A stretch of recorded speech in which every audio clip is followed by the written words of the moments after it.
어느새 낙엽이 지고 올해는 유난히 예쁜 낙엽들이 우리들을 풍성하게 했었으나 지금은 앙상한 가지들만 다가올 겨울의 스산함을 보여주고 있습니다. 어느새 크리스마스의 장식들이 곳곳에서 올 한 해의 마지막을 알리고 있습니다. 어디로 달려가는지도 무엇을 하는지도 정확히 인지하지 못한 채 매일매일의 쳇바퀴 속에서 바쁘게 살아가고 있는 우리들의 모습을 이 시간 바로 바라보며 우리들의 인생이 어디서 와서 어디로 가며 무엇을 향하여 나아가고 있는가, 무엇을 이 시간 붙잡고 가야 하는가 생각해보는 그러한 시간을 가져보기를 원합니다. 하나님께서는 만세전에 우리를 택해 주셨고 죄악 가운데 죽을 수밖에 없는 저희들을 구원하시고자 당신의 사랑하는 외아들을 이 땅에 가장 낮고 천한 자리로 보내셔서 우리들을 위하여 피 흘려 죽게 하신 하나님 아버지의 그 예수님의 그 순종하심으로 우리가 죄악에서 사망 권세에서 풀려나 자유와 구원을 받았습니다. 우리들의 논리와 생각으로는 감히 이해할 수 없는 방법과 예수님의 그 끝없는 순종으로 우리는 값없이 그 크신 은혜를 받은 자들입니다. 우리는 우리들의 정체성을 분명히 인지하여 우리들은 더 이상 마귀의 종 노릇하는 자들이 아니며 하나님의 택한 백성, 의로운 자들입니다. 우리는 우리들의 정체성과 그러한 합한 삶을 살아가야 하는 자들임을 자각하고 늘 주신 말씀 속에서 진리를 깨달아 알아가는 아버지의 마음을 바라보는 자들로 살아가야 하며 늘 아버지와의 기도가 끊이지 않는 그러한 자녀들의 삶을 살아가야 하는 자들임을 알고 하나님 아버지의 마음에 합한 그러한 자녀들의 모습으로 살아가기를 이 시간 소원하며 간절히 기도드립니다. 오늘도 저희 주님의 교회를 사랑하시고 기뻐하시는 주님, 이곳에 오셔서 우리들을 만나주시고 함께해 주셔서 우리들의 기도와 찬양을 기쁘게 받아주시기를 원합니다. 목사님을 통하여 주시는 말씀들로 아버지의 마음과 뜻을 알아가며 우리들의 영과 혼과 관절과 골수를 찔러 쪼개는 말씀들이 되어서 죽었던 것들이, 시들었던 것들이 다 살아나며 생명을 풍성히 누리는 그러한 시간들이 되어지기를 원합니다. 오늘도 말씀을 증거하실 정갑훈 목사님께도 영육의 강건하심과 위로와 치유를 통하여 사역을 감당하시기에 부족함이 없으며 늘 평강과 기쁨, 소망이 넘치는 그러한 삶을 살 수 있도록 간절히 소망합니다. 우리들의 삶은 이제 하나님 자녀로 이 땅에서 살아가고 있으나 한치 앞도 알 수 없는 삶을 살아가고 있습니다. 그래서 크고 작은 문제들은 언제나 우리 곁에 있습니다. 그러나 두려워하거나 놀라지 말고 주님 앞에 내려놓고 너희가 마음으로 자기의 길을 계획할지라도 그 걸음을 인도하시는 자는 여호와의 신이라는 잠언 16장 9절의 말씀을 붙잡고 이 시간 나가기를 원합니다. 문제보다 크신 하나님 아버지께서 가장 좋은 때 좋은 방법으로 각자의 길을 인도해 주실 것을 믿고 우리 교회의 성도들의 기도의 제목들을 주님께 이 시간 올려드립니다. 정치자 권사님, 이종희 장로님의 건강과 또 그들의 회복을 위해 하나님께 기도드리며 또한 크고 작은 질병들과 재정적인 문제들과 또 관계의 문제들, 믿음의 문제들, 자녀들의 문제들, 사업적인 문제들로 어려움 당하고 있는 우리 하나님의 자녀들을 위하여 기도드리기를 원합니다. 그들의 모든 삶의 문제들을 주님께 올려드리오니 하나님께서 가장 좋은 곳으로 채워주실 것을 믿습니다. 이 시간 특별히 저희들에게 허락하신 어린 자녀들을 위해서 기도드리기를 원합니다. 비록 열악한 환경이지만 언제나 믿음의 양육을 받을 수 있고 말씀을 배우며 아버지의 사랑을 누리며 자라서 악한 이 세상을 이기는 믿음의 용사들로 하나님 키워 주시옵소서.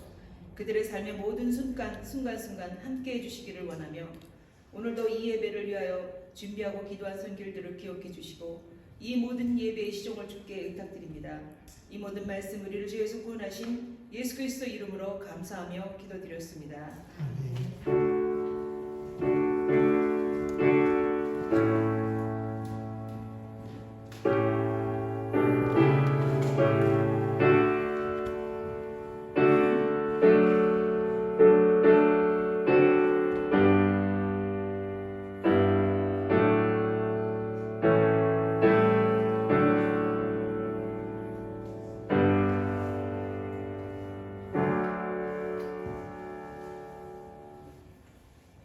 성경을 읽습니다.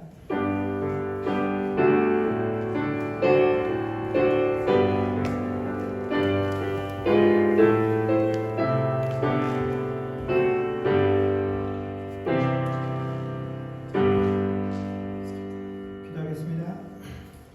좋으신 하나님 은혜를 감사합니다. 지난 한 주간 동안 하나님 은혜 가운데 주께서 허락하신 귀한 일터와 사업장에서 일하게 하시며 내가 거둔 모든 것들이 다 하나님께서 허락하신 귀한 은혜요 선물인 것을 고백하며 예물을 드리게 하시니 감사합니다. 11조 또 각종 감사의 제목으로 주정 헌금으로 드려진 헌물 가운데 우리의 중심들이 온전히 드려지게 하여 주시옵소서.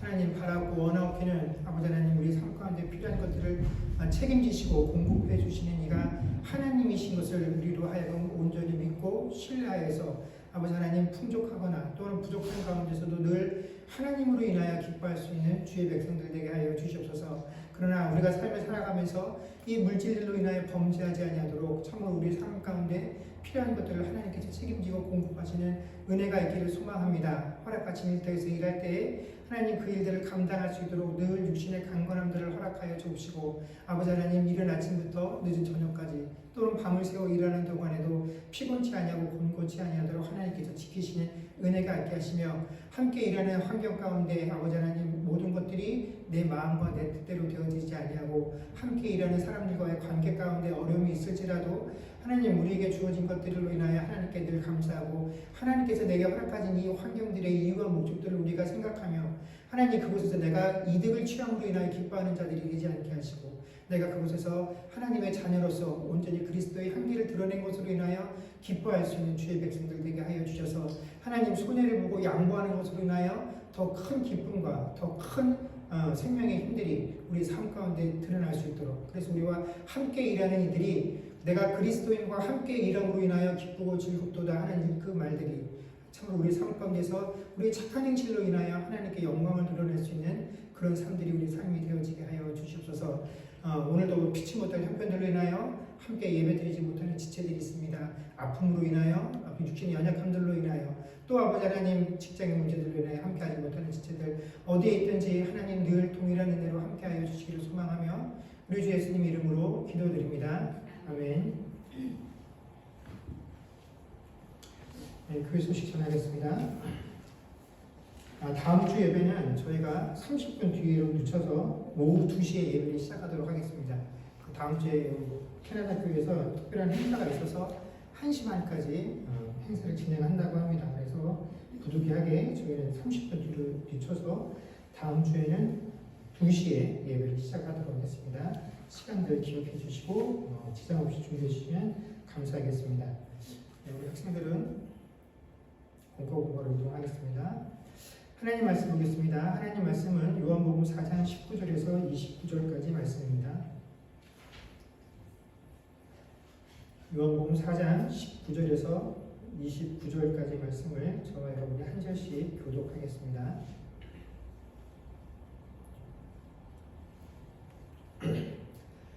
여자가 이르되 주여 내가 보니 선지자로서이다.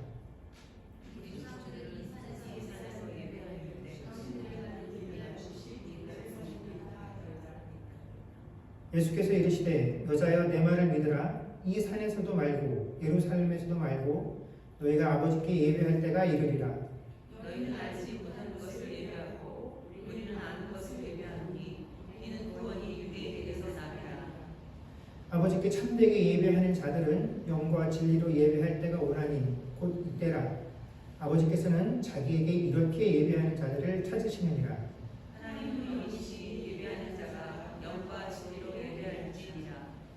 여자가 이르시되 메시아 곧 그리스도라 하는 이가 오실 줄을 내가 아노니 그가 오시면 모든 것을 우리에게 알려주시리이다. 예수께서 이르시되 내가 말하는 내가 그라 하시니라. 이때 제자들이 돌아와서 예수께서 여자와 말씀하시는 것을 이상히 여겼으나 무엇을 구하시나이까 어찌하여 그와 말씀하시나이까 묻는 자가 없더라. 여자가 물고기를 버려두고 문대로 들어가서 사람들에게 이르되 같이 읽겠습니다. 내가 행한 모든 일을 내게 말한 사람을 와서 보라. 이는 그리스도가 아니냐 하니 아멘.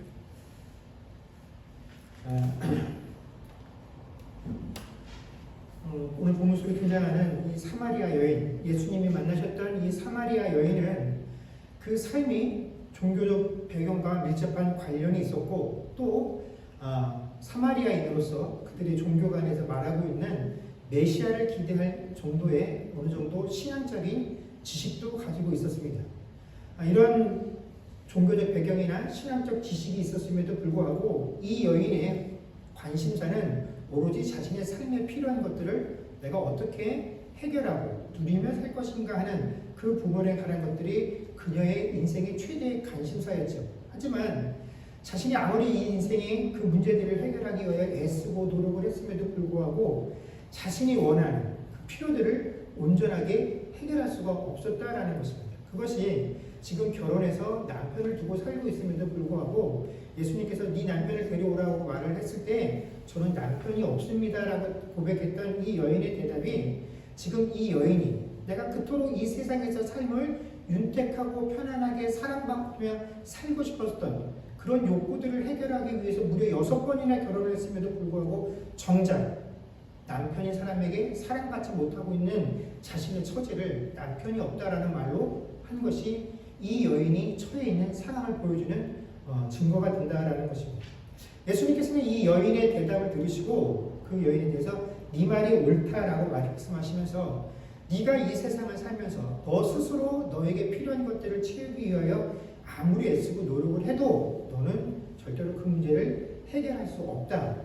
너의 문제는 남편에게 사랑받는 것 그것이 아니다라고 그 여인에게 자신에게 정말 필요한 것들이 무엇인지를 바라보는 그 시선을 변화시키려고 노력을 하셨고 이러한 예수님의 말씀에 이 여인의 심정에도 어느 정도 변화가 생기기 시작을 합니다. 그래서 처음 예수님을 대면했을 때 이 여자는 예수님에게 어떻게 유대인 남자로서 나한테 말을 시키고 물을 떠달라고 합니까? 라고 또 그 다음에는 당신은 물을 기를 수 있는 물동이도 없으면서 어떤 식으로 나에게 물을 줄 것입니까? 또 당신은 정말 볼품이 없어 보이는 사람인데 과거 우리의 선조였던 야곱이 그랬던 것처럼 이 큰 우물을 우리 후손들이 다 먹고 누릴 수 있었던 이 우물만큼 풍성한 물을 우리에게 과연 줄 수 있습니까? 라고 예수님을 조롱하고 비방하던 여인이 예수님과 계속 이야기하던 끝에 19절에 드디어 뭐라고 고백을 하냐면 여자가 이르되 주여 내가 보니 당신은 선지자입니다 라고 고백을 하는 수준에까지 이르게 되었다라는 것입니다. 이 여인이 예수님께 대답을 하다가 예수님을 향해서 내가 보니까 당신은 선지자입니다 라고 고백을 했다라는 것은 아마 이 여인이 가지고 있었던 지식과 경험 중에서 아마도 최대한 당신같이 놀랍고 또 뛰어난 신앙을 가진 사람은 본 적이 없습니다.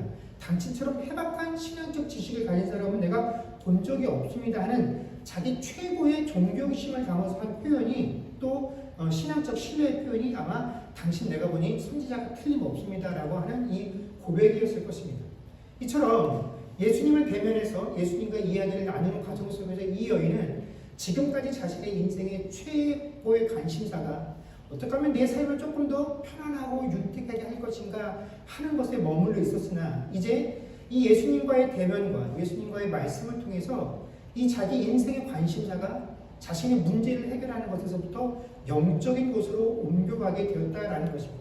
그래서 그 영적인 변화의 첫 번째가 뭐였냐면 내가 보니까 당신은 선지자인 것 같습니다 라고 말을 하고 이 선지자와 내가 그렇다면 어떠한 이야기를 할 것인가 하는 자기 마음속에 담고 있었던 그 신앙의 최고의 관심사를 이 예수님에게 꺼내놓는데 이 여인에게 있어서 신앙의 최고의 관심사는 바로 예배였습니다.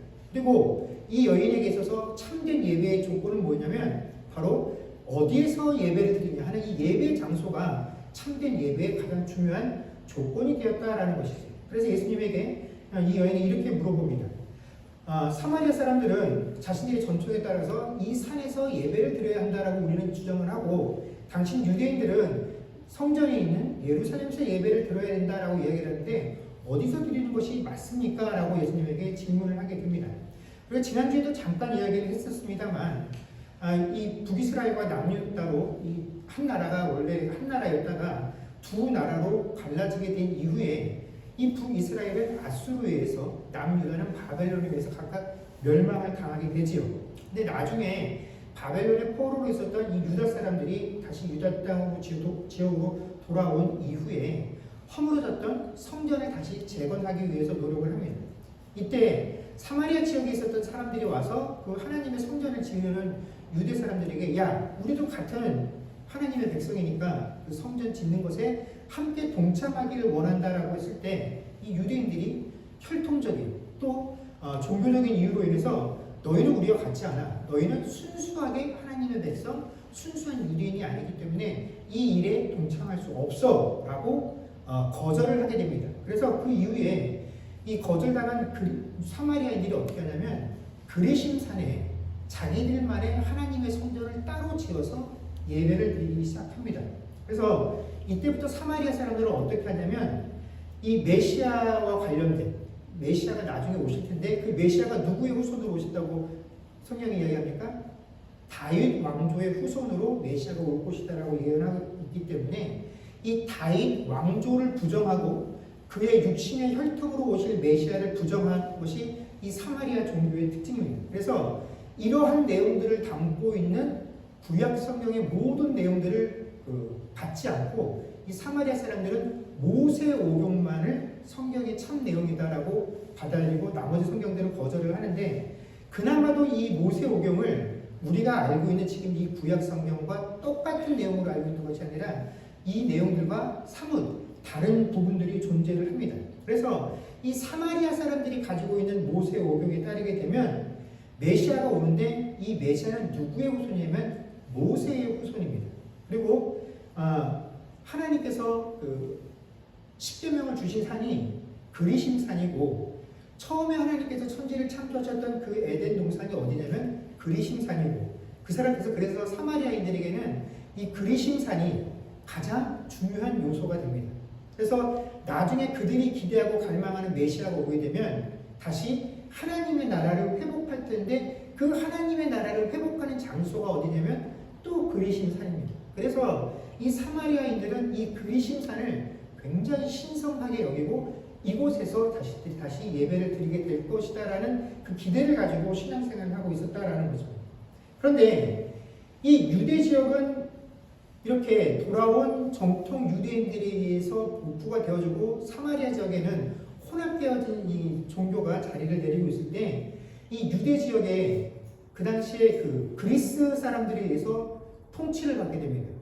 그러다가 이 그리스 사람들로부터 독립하기 위해서 아마 들어보신 적이 있을 텐데 마카비 혁명이라는 것이 일어나게 돼서 유대인들이 그 그리스로부터 정치적으로 독립을 하게 됩니다. 그래서 이때 세워진 가문이 하마스 왕조라고 하는데 이런 거는 기억을 안 하셔도 됩니다. 근데 이 하마스 왕조에는 특징이 있습니다. 이 하마스 왕조에서는 왕이 누구냐면 제사장이 곧 왕이에요. 왕이 이미 다 죽어서 왕족이 끊어졌기 때문에 제사장들이 그 나라를 다스리고 하나님께 제사 드리는 이 두 가지 역할을 병행해서 하기 때문에 하마스 왕조의 왕은 곧 누구냐면 대제사장이 그 일을 겸하게 되어 있다는 것입니다. 근데 이 하마스 왕조에서 요한 힐쿠나스라고 하는 인물이 그 당시에 왕이 되어서 통치할 때 어떤 정책을 실행하냐면 이 사람이 왕으로 있으면서 사마리아 지역을 침공을 합니다. 그래서 이 사마리아 지역을 침공해서 그리심산에 사마리아 사람들이 세워놓고 섬기던 그 성전을 완전히 파괴해버리고 사마리아 사람들을 강제로 유대교로 개종을 시키게 됩니다. 그래서 바로 이 그리심산에 있었던 사마리아 사람들의 성전을 파괴하고 또 이 사마리아 사람들을 강제로 유대교로 개종시키는 이 사건 때문에 이 두 가지 사건 때문에 그때부터 사마리아 사람들하고 유대인이 철천지 원수가 되는 것입니다. 그리고 이 사건이 있은 20년 후에는 이 유대가 완벽하게 사마리아 지역까지 행정적으로 편입을 해서 이제 이 사마리아는 완전히 유대의 행정구역 한 부분이 되어지지요. 그래서 예수님 당시에 사마리아인들은 메시아가 오면 어떤 일이 벌어질 거라고 생각하냐면 유대인들은 유대인들대로 자신들이 로마의 압제를 받고 있기 때문에 이 로마의 압제로부터 해방되어지는 것을 꿈꿨다라고 한다면 사마리아인들은 자신들이 기대하고 있는 메시아가 오게 되면 누구에게서 자기네가 해방된다라고 느낀다면 유대인에게서 해방이 되어져서 그리심산에 원래 자신들이 섬기던 그 성전이 회복되어지는 일을 메시아가 오셔서 할 것이다라는 그런 신앙을 가지고 사마리아인들이 신앙을 하고 있었습니다.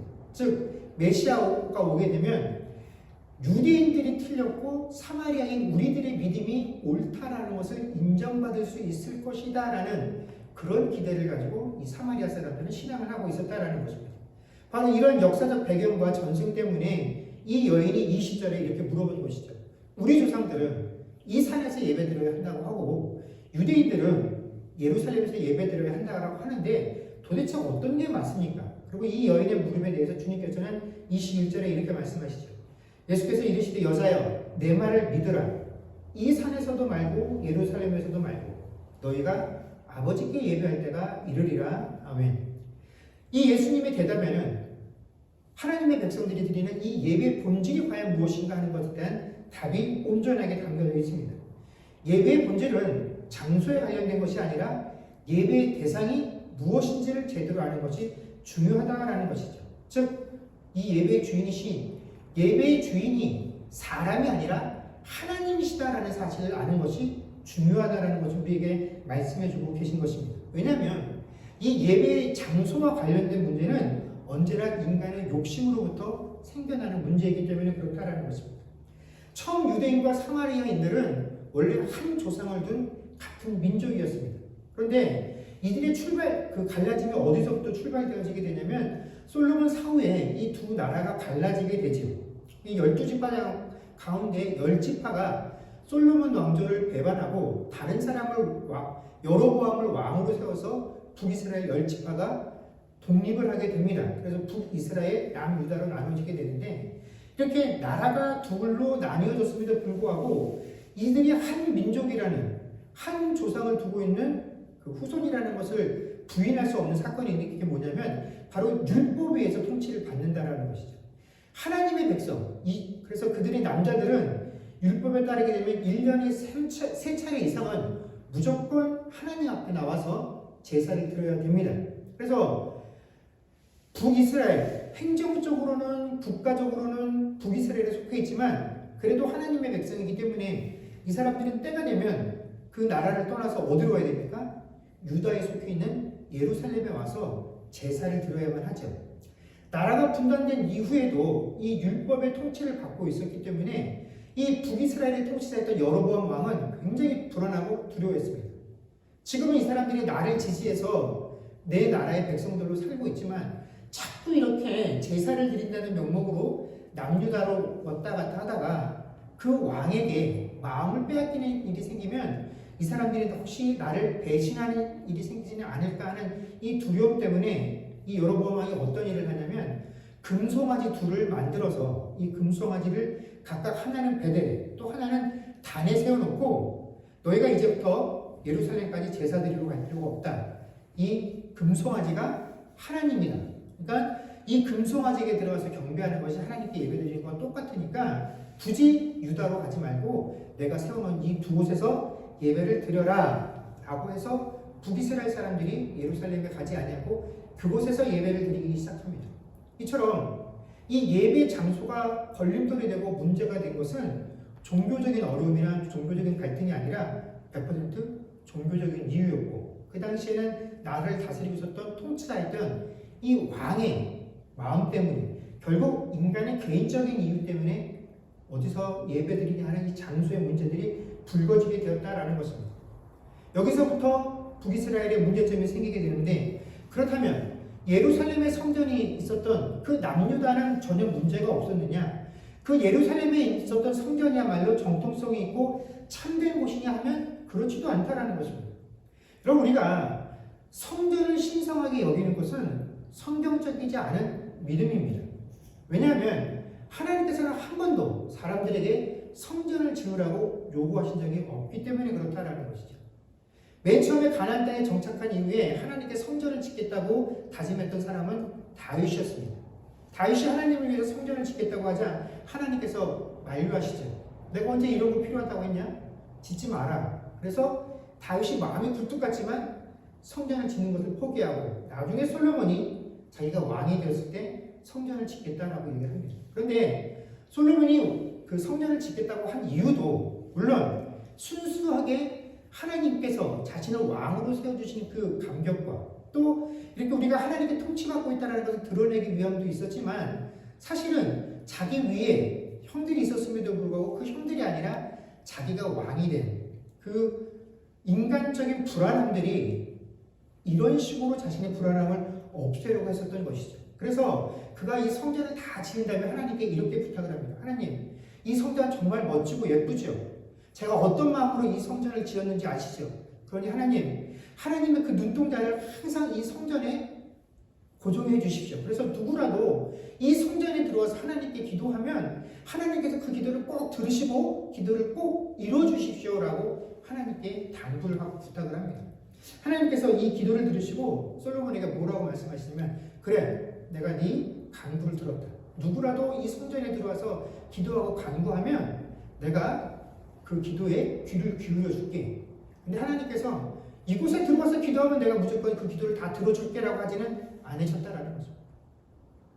이곳에 들어와서 기도하면 그 사람을 내가 눈여겨볼 것이다. 그러나 너희가 이곳에 들어와서 기도하는 것이 정말 중요한 것이 아니라 너희들에게 정말 중요한 것은 네가 얼마나 내 율법과 내 명령을 잘 지켜서 준행하느냐 하는 것을 내가 더 눈여겨보겠다라고 말씀하시면서, 너희가 이곳에 들어와서 아무리 간절하게 기도한다라고 할지라도 내가 이미 너희들에게 주었던, 너희들이 원해서 어겼던 법이 아니라 내가 필요해서 너희들에게 맡겼던 그 법을 따라서 준행하지 아니하면 나중에 너희가 거룩하다고 멋지다고 아름답다고 지었던 이 성전이 멸망되어져서 이방인들에게 웃음거리, 조롱거리가 되게 내가 만들 것이야 라고 낙성신을 솔로몬에게 응답을 해주셨다라는 것입니다.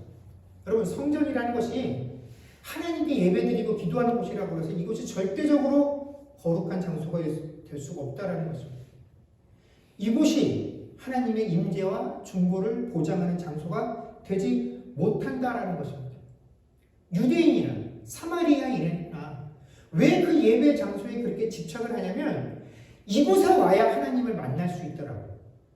하나님을 우리가 소유하고 있다라고 주장하고 싶기 때문에 이 예배 장소가 항상 문제가 되는 것입니다. 거기는 하나님 계시지 않아. 하나님은 여기 계셔. 너희는 잘못됐어, 틀렸어. 내가 맞아, 내가 옳아. 내가 맞다라는 것을 증명하기 위해서 항상 이 예배 장소가 문제가 되어진다라는 것입니다. 여러분, 이렇게 예배 본질을 잃어버린 예배관으로 인한 혼란은 그 시대에만 존재했던 것이 아니라 오늘날에도 여전히 존재를 한다는 것입니다. 현대에는 각 교단마다 또 각 교회마다 다양한 형태의 예배들이 존재를 합니다. 그런데 제가 문제 삼고 싶은 것은 이 예배의 형태가 다양하다는 것이 문제가 된다는 것은 결코 아닙니다. 문제는 이토록 많은 사람들이 다양한 형태의 예배를 취하는 그 목적이, 이것들이 출현하게 된 이유가 과연 무엇이냐 하는 것입니다. 이러한 다양한 예배 형태가 드러나게 된 것이 과연 하나님을 위한 것이냐 하면 그런 것이 아니라 다양한 형태의 예배들이 등장하게 된 것은 온전히 사람들을 위한, 사람들의 편의를 위해서 그것들이 등장하게 되었기 때문에 문제가 되어진다라는 것입니다. 여러분, 예배의 대상이시며 예배의 주인이신 하나님께 예배를 드리고 그분을 기쁘시게 하는 것이다라고 한다면 사실 우리가 첨가하고 있고 우리가 거룩하고 대단하고 여기는 그런 것들이 사실 중요하지 않습니다. 우리가 이것도 해보고 저것도 해보고 이것도 바꿔보고 하는 그 모든 시도들이 결국 누구의 마음을 얻기 위한 것이냐면 사람의 마음을 얻기 위한 것이죠. 이걸 하면 사람들이 좀 좋아할까? 이걸 하면 사람들의 마음이 좀 더 집중될까? 이걸 하면 사람들이 좀 더 관심을 가질까? 하는 그런 이유 때문에 다양한 예배의 형태와 형식들과 또 순서들이 존재하게 된 것이지 하나님을 바라보면서 그것들이 생겨나는 것이 아니기 때문에 그것이 문제다라는 것입니다. 또 우리가 지난 몇 년 동안 팬데믹 기간 동안을 보내면서 이 함께 모여 드리는 예배로 인해서 참 많은 어려움들을 겪었습니다. 우리가 팬데믹 기간 동안 대면 예배를 중단하는 사태가 있지 않았습니까? 근데 이때 많은 사람들이 함께 모여서 예배드리지 못하는 것, 예배당에 나와서 예배드리지 못하는 것에 대해서 굉장히 큰 불편함들과 불만을 가졌다는 것입니다. 함께 모여서 예배드리지 않으면 그것은 예배 같지도 않다라고 여기게 된 것이죠. 집에서 화면을 통해서 예배드리면 힘이 나지 않고 왠지 답답하고 예배를 드려도 예배 드린 것 같지 않다라고 고백들을 하면서 이 대면 예배를 중지하게 만든 각 정부의 결정들을 비난하고 심지어 이를 어기고 대면 예배를 강행해서 사회적 물의를 일으키기도 했습니다. 그런데 이렇게 함께 모여서 예배드리지 못하니까 이거 예배 같지도 않고 참 답답하고 힘들다. 이렇게 느끼는 이 느낌, 이 감정이 과연 무엇에 대한 상실에서 오는 것이냐 하는 것입니다.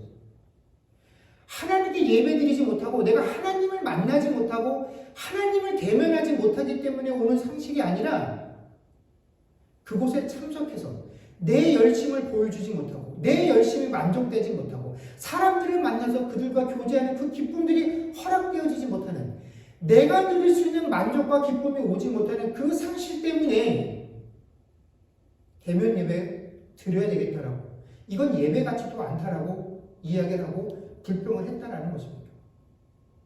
어디서 예배를 드리든지 간에 우리가 이곳에 함께 모여 예배 드릴 수 없는 상황이다라고 한다면 그 화면을 통해서라도 내가 무릎 꿇은 그곳에서 예수 그리스도를 대면하기를 성전이 아니라 이곳에서 내가 하나님을 대면할 수 있기를 갈망하는 마음이 있는 것이 바로 예배를 사모하는 자의 마음이어야 하는데 그런 것들에 대한 준비는 하나도 없이 내 모습을 보여주지 못하고 사람들을 만나서 떠들지 못하는 사람들과의 교제를 하지 못하는 이 답답함 때문에 함께 예배드리지 못하는 것은 예배도 아닌 것 같다라고 이야기했다라는 것입니다. 그런데 막상 그 팬데믹이 끝나고 나니까 어떻습니까? 그러면 그동안 예배를 사모하고 집에서 드리는 예배는 예배도 아니다라고 말했던 모든 사람들이 기쁜 마음으로 다 예배당으로 달려나왔느냐 하면 그렇지도 않다라는 것입니다. 그전에는 이런 이유 때문에 이건 예배 같지도 않다라고 말했던 그 사람들이 이제는 어차피 집에서 드리는 예배나 그곳에 가서 드리는 예배랑 똑같다면서요. 그러니 나는 오늘은 이런 이유 또 지난번엔 저런 이유 때문에 교회 예배당에 못 가겠습니다. 집에서 예배 드리겠습니다. 라고 주장을 하는 것.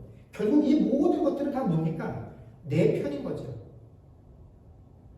그때는 가고 싶은데 못 가게 하는 내 마음이 가고 싶었는데 못 가게 했으니까 그게 잘못된 거고 지금 역시 지금은 모든 것이 허락되면서 함께 모여서 예배드릴 수 있는 상황과 형편이 되었음에도 불구하고 지금은 또 내 마음이 그래서 못 가겠다는 것입니다.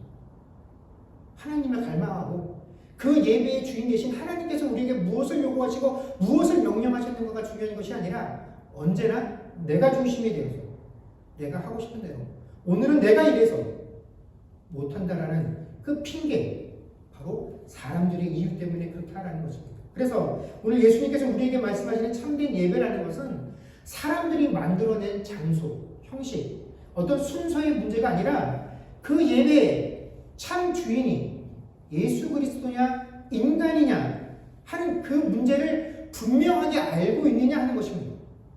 예배를 드린다라고 하나님을 찾는다라고 나왔는데 과연 그 예배 가운데 하나님을 경배하고 있느냐 아니면 하나님을 경배한다는 이름을 빌려서 내 욕구와 내 만족함들을 내 기쁨을 채우기 위해서 그 자리에 있느냐 하는 것을 예수님께서 말씀하시고 있다는 것입니다. 그러면서 영과 진리로 예배 드려야 되는데 그때가 언제냐면 바로 이때다라고 말씀하셨다는 것입니다. 이때가 언제냐면 바로 이 여인에게 네가 나를 대면하고 있는 이 순간 이때가 바로 영과 진리로 하나님께 예배드리는 그때다라고 말씀하고 계신다라는 것입니다. 여러분 진정한 예배라는 것은 예수 그리스도를 대면할 수 있을 때 그 예배가 진정한 예배가 되는 것입니다. 여러분 예수님을 대면한다는 것은 어떤 의미입니까? 여러분 우리가 예수님을 대면하면 우리의 신령 가운데 어떤 것들이 기억이 나냐면 내 본성이 얼마나 악한지 내가 여전히 옛사람의 본성들과 옛사람의 습관들을 가지고 있는 그 죄인이라는 사실을 깨닫게 된다는 것입니다. 그래서 하나님 앞에서 내가 죄인이라는 사실을 고백하고 이런 죄인된 나를 구원하시는 이가 오직 예수 그리스도 한 분뿐이시며 세상의 어떤 것으로도 내 인생에 만족함을 줄 수 없다는 것. 세상의 것들을 아무리 취하고 풍족하게 누려도 내 인생의 목마름을 해결해 주실 이가 오직 예수 그리스도 한 분밖에 없다라는 그 진리를 대면하고 그것이 사실이다라고 아멘이라고 고백할 수 있는 그 순간이야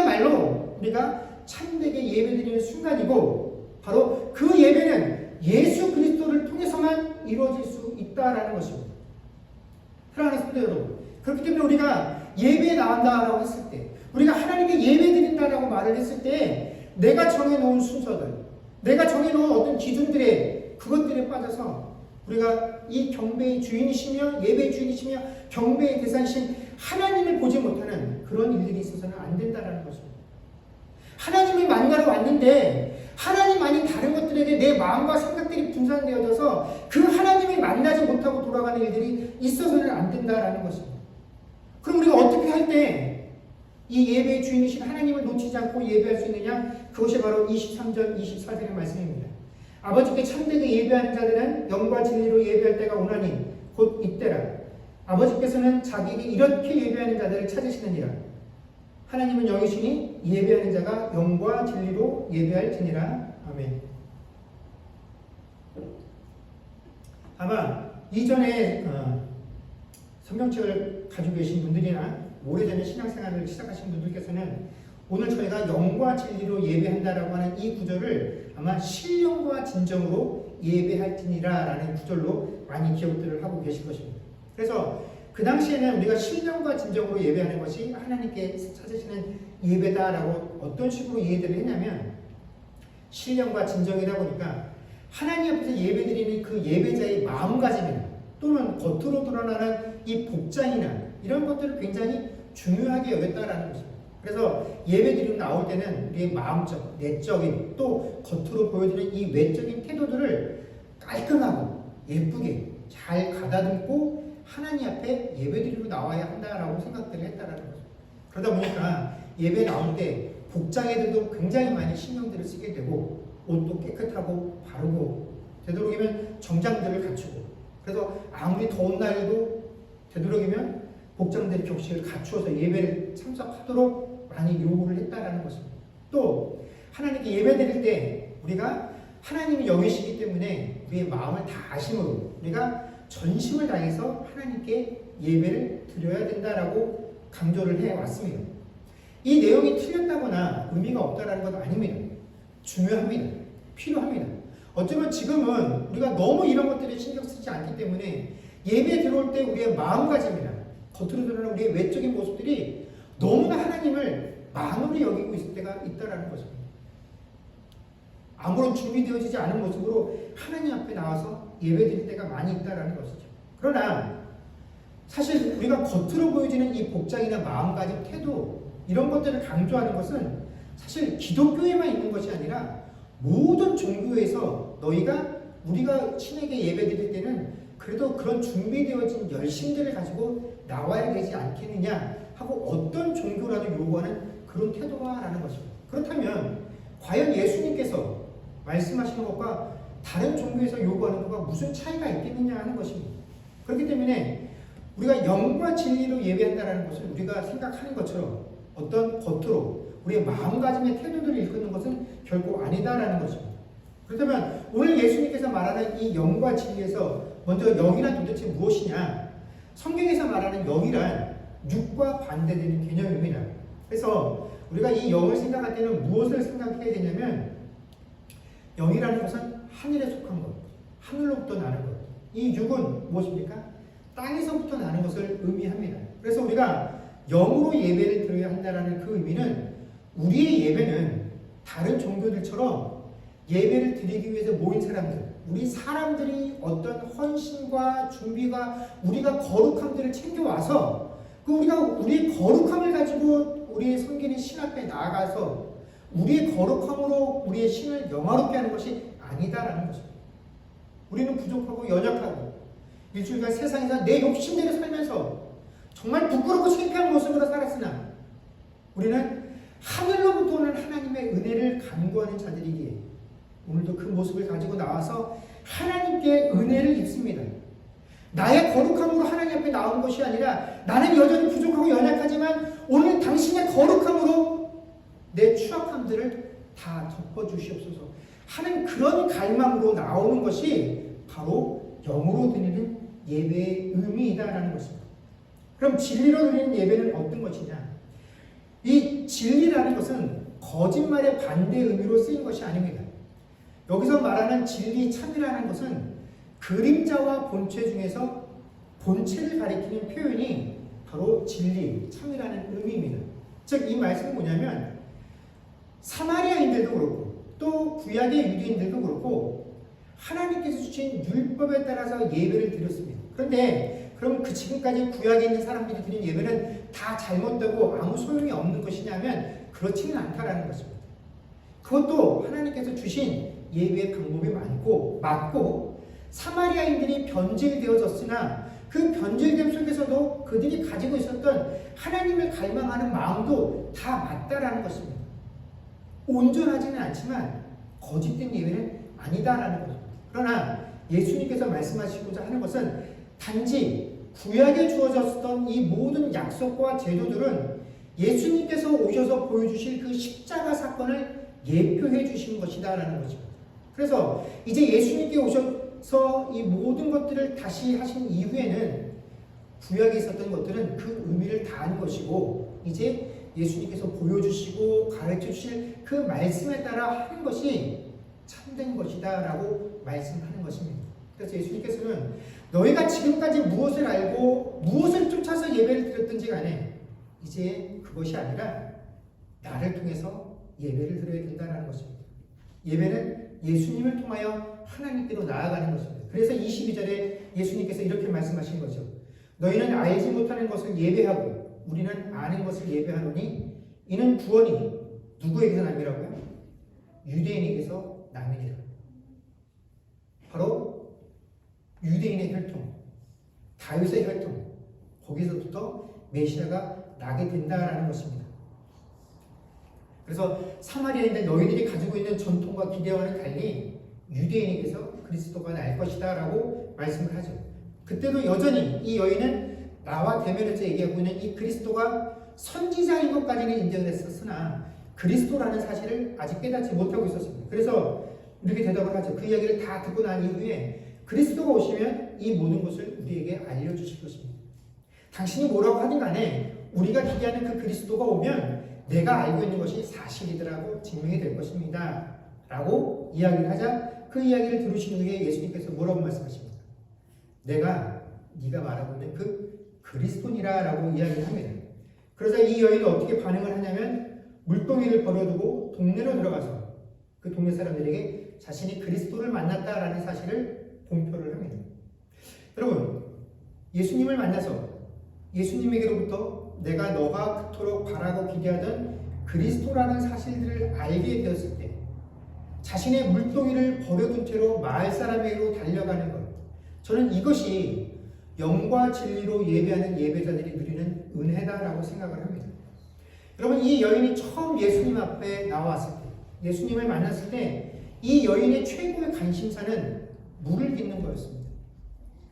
예수님을 만나서도 계속해서 내가 어떻게 하면 이 물을 또 들어오지 않고 이 물을 계속 영구히 얻을 수 있을 것인가 하는 것이 이 여인의 최대 관심사였고 문제였습니다. 그리고 이 여인이 지금 버려두고 달려나갔던 이 물동이는 이 여인에게 필요한 물을 기를 수 있는 유일한 방편이자 도구였다라는 것입니다.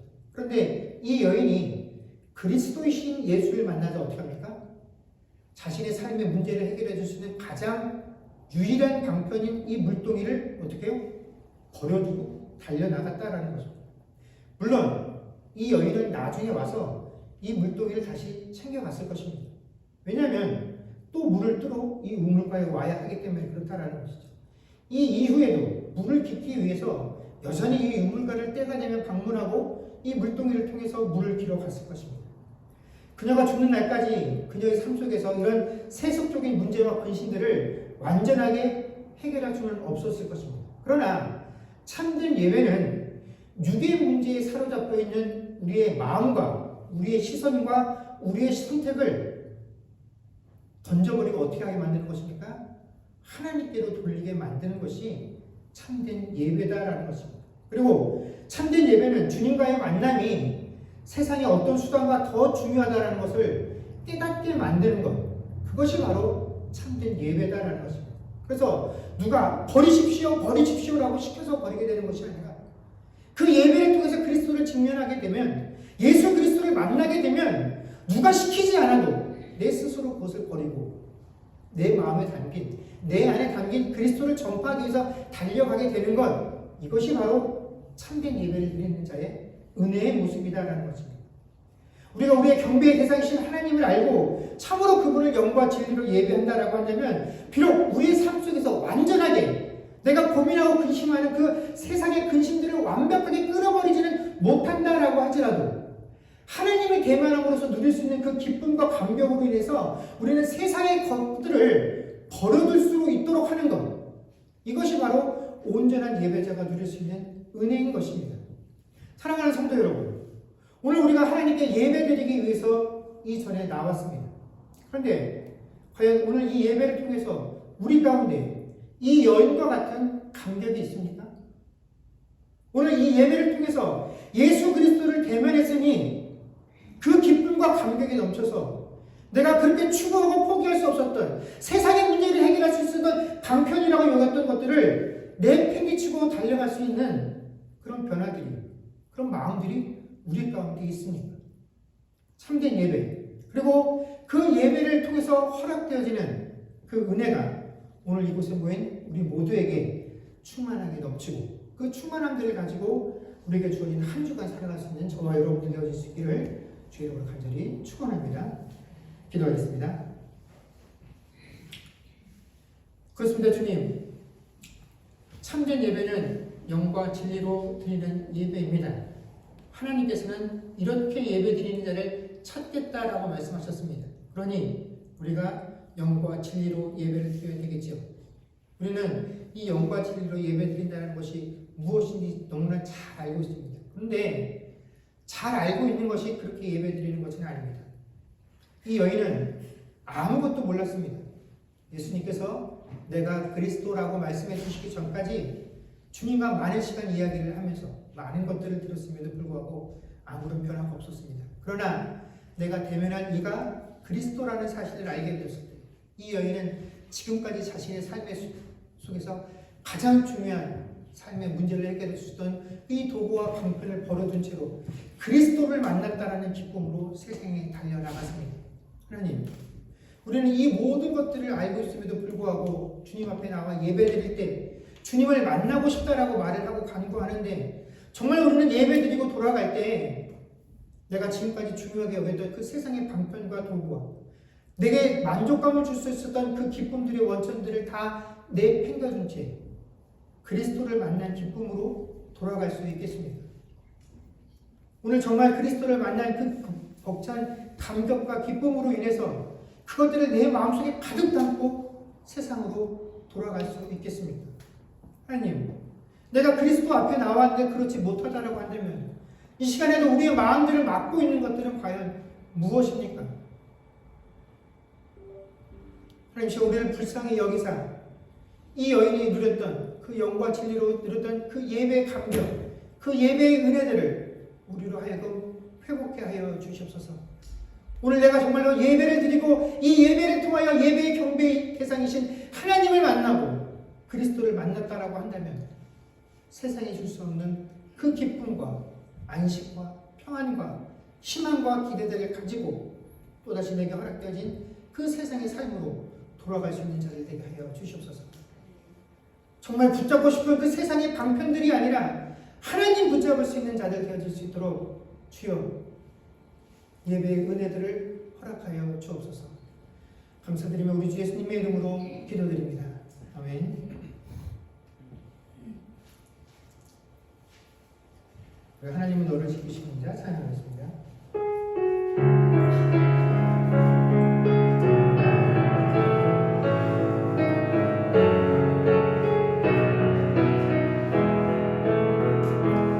하나님은 너를 지키시는 자 너의 길을 들으시니 낮의 해와 밤의 달도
아버지의 크신 사랑과 성령님의 교통하심과 충만케 하는 역사가 이제 영과 진리로 예배드리는 자들이 누릴 수 있는 그 은혜로 인하여 내가 세상에서 얻을 수 있는 방편들을 버려두고 달려갈 수 있는 믿음 갖기로 고백하는 주의 백성들과 그들의 가정과 사업과 자녀들과 미래와 이 교회 위에 이제로부터 영원토록 함께 있을지어다.